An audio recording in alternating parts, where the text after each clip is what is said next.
안녕하십니까. 국민의힘 서울 종로구 국회의원 최재형입니다. 일요서울TV를 통해서 여러분들 만나게 뵙게 돼서 반갑습니다. 새해 복 많이 받으십시오. 보궐선거로 국회에 들어와서 아직 제 2년이 안 됐죠. 의정활동이 마칠 때까지라 하더라도 2년 남짓 되는데 국민의힘의 지방선거 공천관리위원도 했고 또 혁신위원장도 하면서 짧은 기간 내에 어떻게 보면은 정치 또는 정당의 속살을 안의 모습을 배울 수 있는 기회가 있었습니다. 그러나 아직도 정치를 뭔가 제가 생각하는 의정활동이나 그거를 실현하기에는 좀 기간이 좀 짧았고요. 나름대로 열심히 의정활동을 해왔지만 뭔가 정치에 대해서 좀 알고 또 새로운 어떤 정치인의 모습을 계속 보여주기 위해서는 조금 더 한 번 더 의정활동할 수 있는 기회가 주어졌으면 좋겠다 그런 생각이 들고요. 특별히 보건복지위원회에서 제가 상임위 활동을 했는데 이슈가 굉장히 많습니다. 이슈가 굉장히 많은데 우리 당이 추구하는 여러 가지 정책들이나 이런 것들이 아직 입법으로 현실화되지 않은 것들이 있어서 그런 것들도 앞으로 정말 국민 건강을 위해서 복지 시스템이 정말 제대로 작동하기 위해서 해야 될 부분이 아직 많이 남아 있어서 그런 것들을 마무리하지 못한 그런 아쉬움은 좀 있죠. 제가 지역구가 종로 주민들은 아무래도 그 종로를 대표할 만한 그러한 국회의원 인지, 그러니까 종로를 대표할 만한 어떤 실력과 정치적인 품성을 가진 그러한 대표를 원하는 부분이 있습니다. 그래서 보수 정치인으로서 품격 있는 정치, 원칙과 소신을 지키는 정치의 모습을 보여주고, 그다음에 지난 2년간 종로 구민들과 꾸준히 소통을 해왔습니다. 그래서 종로 구민들이 어떤 걸 원하시는지, 종로 지역에 어떤 문제가 있는지 나름대로 잘 파악을 하고 있어서 그런 종로에 대한 저 나름대로의 이해와 종로 구민들과의 공감대를 넓혀가고 정치인으로서 종로를 대표할 수 있는 정치인으로서의 어떤 자질과 품격을 보여드리는 그런 것이 저희 재선을 위한 전략이랄까 그렇게 말씀드릴 수 있겠습니다. 곽상원 변호사가 지역위원장으로 지역에 나름대로 활동을 해온 것 같습니다. 지금은 예비후보 등록하면서 지역위원장을 그만뒀지만 곽상원 변호사는 그런데 사실은 노무현 대통령의 사위라는 것 외에 종로와의 어떤 인연이라든지 본인의 어떤 정치적인 역량을 보여주신 게 없어요. 그러나 일단 민주당의 후보로 공천이 된다면 민주당의 조직도 그렇게 만만치 않고 또 전체적으로 우리 종로의 정치 지형이 민주당에 좀 유리한 그런 부분도 있고 그래서 어쨌든 누가 되든 민주당 후보가 정해지면은 종로 지역의 선거는 그렇게 만만치는 않을 겁니다. 나름대로 최선을 다해서 준비하고 있습니다. 태경 의원은 지난번에 종로 출마 의지를 표명한 이후에 실제 종로 지역에서 움직임을 보이고 있지 않습니다. 그래서 제가 생각하기에는 처음에 하태경 의원이 종로 출마 의지를 표명했을 때부터 본인이 끝까지 종로 지역의 우리 당내 경선까지 가면서 종로 지역에서 출마하기 위한 노력을 할 것 같지는 않다. 당에서 수도권 지역에 공천자를 정하는 과정에서 정리를 해주면 당에서 지정하는 곳에 가서 출마할 생각이 반 이상은 있는 것 같다. 저는 그렇게 생각을 했었고요. 현재까지 종로에서 특별한 움직임을 안 보이고 계신 거 봐서는 아마 종로에서 끝까지 경선하면서 출마 의지를 보여주는 것보다는 당에서 정리하는 대로 출마할 가능성이 높다고 봅니다.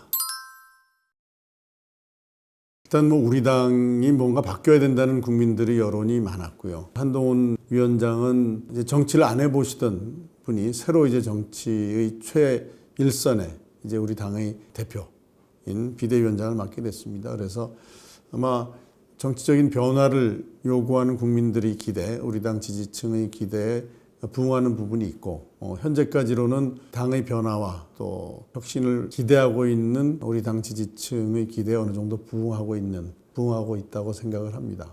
다만 어떻게 보면 지금까지는 일종의 허니문이죠. 그 다음에 실질적으로 우리 당의 변화와 혁신 그리고 이 당정 관계에 있어서의 변화를 통한 국정의 변화를 유도해내는 그런 것들이 뒤따라질 때 국민들의 기대가 현실화된다라고 보여지고요. 그거는 한동훈 위원장이 앞으로 풀어나가야 될 숙제라고 봅니다. 그렇죠. 지난번에 김기현 대표도 그랬어요. 대통령실과 꾸준히 소통을 했다라고 이제 말씀을 하셨는데 그게 이제 소통한 결과가 국정 운영의 어떤 변화라든지 민심을 반영한 국정 수행의 모습으로 비춰지지 않았기 때문에 강서구청장 보궐선거에서 우리가 큰 차로 패배한 중요한 원인이 됐거든요. 그래서 앞으로 한동훈 위원장이 윤석열 대통령과는 오랫동안 이제 검찰에서 친분을 쌓아왔고 또 소통을 해온 관계이기 때문에 두 분 사이의 소통이 원활할 것이라는 것에 대해서는 저는 뭐 의심하지 않습니다. 다만 그것이 실질적인 국정 수행이나 당 운영의 변화로 보여질 때 과연 당정 관계가 이제는 정상화되는구나 하는 것을 국민들이 그때 느낄 수 있겠죠. 그러니까 말로만 이루어지는 것은 아니라고 생각합니다. 수도권은 영호남처럼 어느 정당에 대한 지지도가 그렇게 편중되어 있지 않은 곳입니다. 물론 이제 우리 당의 유리한 지형은 전체적으로 아니지만 그렇기 때문에 수도권의 민심을 얻기 위해서는 전체적으로 국정 수행, 국정 운영에 대한 지지도가 어느 정도는 올라줘야 된다. 지금 30%대의 박스권에 갇혀 있어서는 수도권 선거가 쉽지 않다. 그렇게 생각을 하고요. 이제 국정 운영의 어떤 새로운 변화를 이끌어낼 수 있는 그런 우리 당의 역할이 필요합니다. 그리고 중요한 거는 역시 공천이죠. 역시 공천에서 정말 이길 수 있는 곳은 반드시 이길 수 있는 인물을 공천을 해야 됩니다. 공천을 잘못해서 이길 수 있는 곳이 공천 잡음으로 해서 이기지 못하는 그러한 일이 벌어지지 않도록 공천 과정에서 객관적으로 투명하게 그리고 납득할 만한 기준을 가지고 공천을 정말 잘하는 것이 중요하다고 생각하고요. 그러기 위해서는 또 지역의 여론도 잘 살펴야 될 것이고 또 후보의 자질도 잘 살펴서 이길 수 있는 곳에서는 반드시 이길 수 있는 그런 공천을 하는 것이 중요하죠. 아무래도 뭐 공천하다 보면은 많이 바뀌겠죠. 그러나 인위적인 물갈이는 저는 그 바람직하지 않다고 보고요. 각 지역구에서 지역의 민심을 정확히 이제 파악을 해서 이길 수 있는 후보자를 공천하는 것이 중요하지. 인위적으로 목표를 정해놓고 몇 퍼센트를 갈겠다, 누구는 갈아야 된다 이런 걸 정해놓고서 공천을 하는 것은 바람직하지 않다고 봅니다. 저는 이준석 대표가 우리 당에서 당대표 되는 과정을 보면은 정말 그 당의 민주적인 의사결정 과정을 통해서 당대표가 됐어요. 그리고 나서 이제 선거를 대통령 선거, 지방선거 두 번을 어쨌든 하여튼 중간에 말은 많았지만은 그걸 승리로 이끌어냈는데 그러한 당대표가 우리 당을 떠날 수밖에 없는 상황이 됐다는 거. 그거는 굉장히 좀 아쉽죠. 아쉬운 면이 있는데 그 부분에 대해서는 어느 한쪽의 잘못이다 이렇게 얘기할 수 있는 것은 아니고 어떻게 보면 우리 당에 있는 많은 사람들이 같이 또 책임을 져야 될 부분도 있다고 생각을 합니다. 지난 12월 27일 날 일단 탈당을 하고 지금 신당 창당을 준비하고 있는데 신당이 어느 정도 이제 영향력을 미칠 수 있을 것인가 어느 정도의 파괴력을 가질 수 있을 것인가는 결국 우리 당이 국민들이 원하는 어떤 변화와 혁신의 모습을 얼마만큼 보여주느냐에 따라서 달라질 거라고 봅니다. 우리 당이 정말 국민들이 원하는 그러한 변화와 혁신의 모습 그리고 국정쇄신을 이끌 수 있는 그러한 역량을 보여준다면 신당이 가지는 그 파급력은 그렇게 크지 않을 수 있죠. 그러나 우리 당이 국민들을 실망시키고 국민들이 원하는 그러한 새로운 모습을 보여주지 못한다면 신당이 가지는 파급력이 생각보다 클 수도 있다. 결국은 우리 당이 정말 잘해야 된다. 국민의힘이 새로운 모습, 변화된 모습을 가지고 국민들에게 다가갈 때 보수 진영의 분열이라든지 이런 리스크는 그만큼 줄어들 수 있다고 봅니다. 우리 정치에 이런 폭력과 테러 상상할 수도 없는 일이죠. 있어서는 안 될 일이고 그런 것이 벌어졌다는 것에 대해서 굉장히 충격적입니다. 근데 그런 일들이 벌어진 근저에는 정치적인 극단적인 양극화와 상대방에 대한 어떤 혐오 이런 것들이 만연해 있기 때문이라고 생각을 하고 그러한 상황이 이제 일어난 저변에는 정치적인 양극화를 이용해서 자기의 이익을 추구하려는 정치인들의 얄팍한 셈법이 있었다라고 보고 정치인들이 많이 좀 반성해야 될 부분이 있다고 생각을 합니다. 그리고 이제는 우리 정치가 서로의 다름을 인정을 하고 우리가 비록 방이고 의견이 다를지라도 그것을 경청하면서 하여튼 뭔가 대화와 타협을 통해서 정치적인 여러 가지 문제들을 극복해 나가는 그러한 것들이 좀 더 훈련이 돼야 되고 그것이 우리 정치의 기본적인 모습으로 정착되어야만 이러한 폭력과 또 혐오 정치 이런 것들을 종식시킬 수 있을 거라고 봅니다.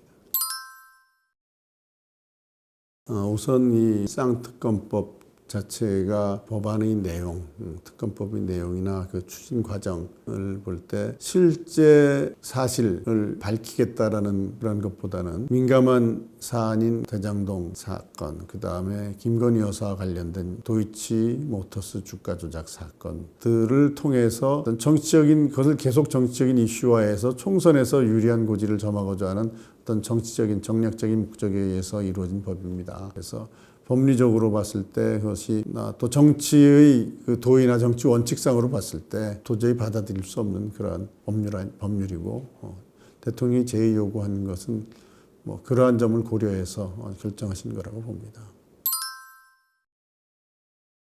권한쟁의 심판이라는 것은 이제 그 국가기관 간의 어떤 권한의 유무에 관해서 다툼이 있을 때 헌법재판소에 이제 청구하는 것인데요. 대통령의 법률안에 대한 제의 요구권은 헌법상 규정되어 있는 것이고 그것을 제한하기 위한 헌법상 규정이 없습니다. 그렇기 때문에 권한쟁의 심판의 요건 자체가 되지 않고요. 권한쟁의 심판을 요구하면서 그것을 이유로 재의결 절차를 미루고 있는 것은 뭐 이미 국민들이 더 잘 아시겠지만 이런 특검법에 대한 재의 요구에 관한 이슈를 총선 기간까지 계속 끌고 가겠다는 민주당의 정치적인 계산에 의한 것이고 혹시 국민의힘이 공천 과정에서 공천에서 탈락한 현역 의원들이 있을 경우에 재의결할 때 이탈표가 나오는 것을 기대해서 의결 시점을 계속 미루고 있는 그런 측면도 있다고 생각을 합니다만은 법안 자체가 아주 불합리한 법안이고 정치적으로 정략적으로 이용하기 위한 법안이기 때문에 설사 공천에서 배제된다고 해도 우리 당 의원들이 재의결 요구 시에 특검법에 찬성하는 쪽으로 이탈할 가능성은 그렇게 높지 않다고 봅니다.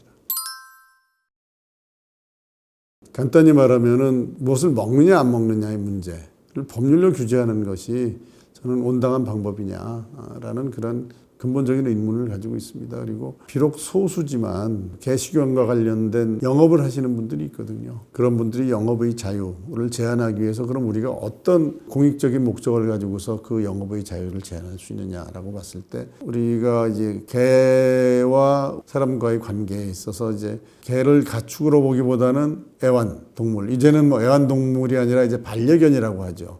그만큼 이제 친숙한 관계가 됐는데 어떻게 우리가 식용을 할 수 있느냐라는 것에 대한 정서적인 어떤 거부감이 굉장히 크기 때문에 개식용을 금지해야 된다라는 그런 여론들이 많은 것은 사실입니다. 그러나 비록 소수이지만 어떤 영업의 자유를 제한하기 위해서 과연 이런 정서적인 거부감이 영업의 자유를 제한하기 위한 충분한 이유가 되느냐. 저는 그 부분에 대해서 좀 의문이 있고요. 개식용은 이제 문화적으로 이미 95% 이상의 국민들이 뭐 개식용에 대해서는 뭐 반대하거나 또는 본인이 이제 뭐 개를 식용으로 이렇게 섭취할 의향이 없다 이렇게 조사가 그렇게 그런 조사 결과가 나와 있습니다. 그거는 무리해서 법률로 이것을 제한하는 것보다는 자연적으로 우리 사회에서 그런 개식용 문화가 사라지는 것을 기다리는 것이 저는 바람직한 방법이다. 뭐가 잘 안 된다고 해서 법률로 다 규제하는 것은 우리 사회의 문제를 해결하기 위한 좋은 방법은 아니다라는 생각에서 기권을 했고요. 뭐 저 역시 뭐 개식용을 하자는 주장을 하는 건 전혀 아니고 이런 이의 처리 방법에 대해서 법률적으로 그게 바람직한 방법은 아니다라는 생각을 가지고 이제 개식용 금지법이라고 할 수 있죠. 개식용 금지법 안에 이제 기권표를 던졌습니다. 제가 오랫동안 이제 법관 생활을 해왔고 이제 감사원장으로 공직을 마쳤는데 한 40년 가까이 이제 공직 생활을 해오면서 뭔가 제가 정확히 사안을 파악하고 확신을 가지고 결론을 내릴 수 있는 사안이 아니면은 참 말을 아껴왔던 게 제 평생 살아온 방법입니다. 그런데 정치를 하고 나서는 사실 정치라는 것이 과거의 일이 아니라 이제 미래의 일들을 가지고 논하고 그걸 미래를 만들어 가야 되는 그런 기능이기 때문에 뭐 정답이라는 것을 찾기가 쉽지 않은 것이죠. 그래서 아무래도 제가 이제 많은 목소리를 기대하는 많은 분들의 기대에 부응한 만큼 이제 자주 큰 목소리를 내지 못하고 있는 것이 이제 국민들 보시기에는 너무 좀 소극적이지 않는가 하는 그러한 단점으로 비춰질 수는 있다고 생각을 합니다만은 그래도 뭐 자주 목소리를 내지 않더라도 저 나름대로 하여튼 원칙을 가지고 뭐 여러 가지 혹시 뭐 제게 불이익이 올지라도 소신껏 일하는 모습을 보여드리는 것이 제가 이제 정치인으로서 지금까지 지켜왔던 원칙이고요. 앞으로도 그렇게 할 것입니다만은 앞으로는 좀 더 이제 많은 이슈에 대해서 국민들이 원하시는 국민들에게 도움이 되고 힘이 될 수 있는 그런 목소리를 낼 수 있도록 더 노력하겠습니다.